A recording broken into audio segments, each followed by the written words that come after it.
Welcome to Unit 2.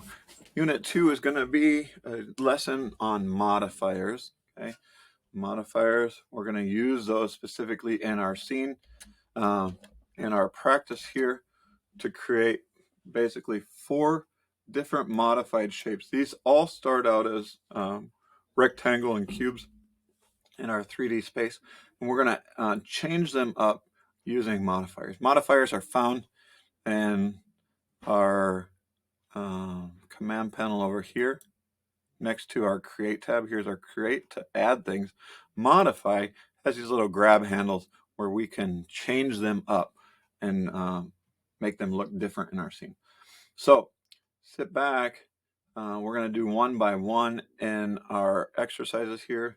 It's going to be 2A, 2B, C, and D. I'm going to start out just by adding a taper modify, and then we're going to do some compound ones and learn how to do a few different things in here.